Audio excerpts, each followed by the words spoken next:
What is up mga ka-insekto? So for my last video, pinakita ko sa inyo yung dalawa kong bagong green Asian mantises na si Sanemi at si Genya.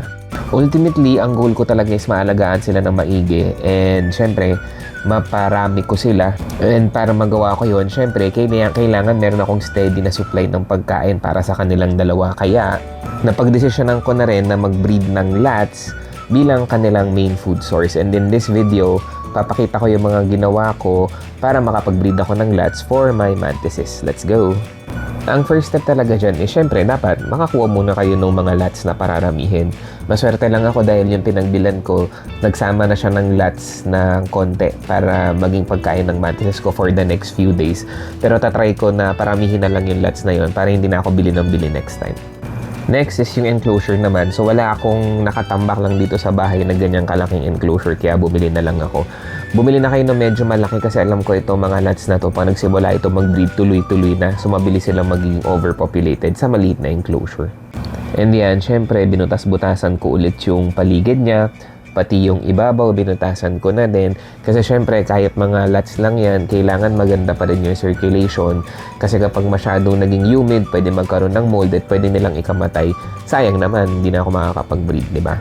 After noon, nilagyan ko naman ng petroleum jelly yung palibot ng enclosure, no?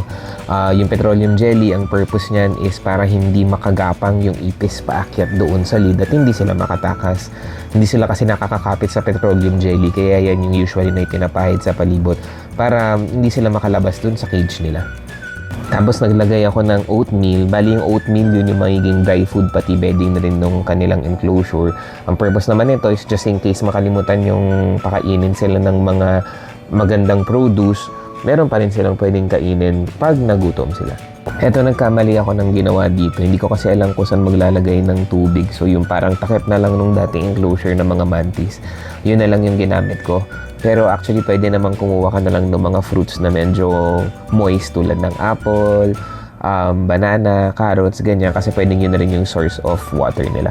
Tapos yan, ilagay na natin yung mga lats natin since kompleto na naman yung enclosure.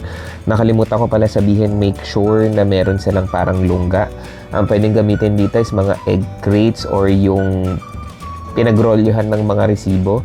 Pwedeng yun din. Basta kailangan medyo matigas siya kasi parang pag naging moist, natutuyo rin agad yung, nababasa pala, I mean, yung pinagtataguan nila na nilulunggaan nilang yun. And that's it. Sana maparami ko din sila. Not dahil gusto ko silang paramihin, dahil gusto ko silang halagaan.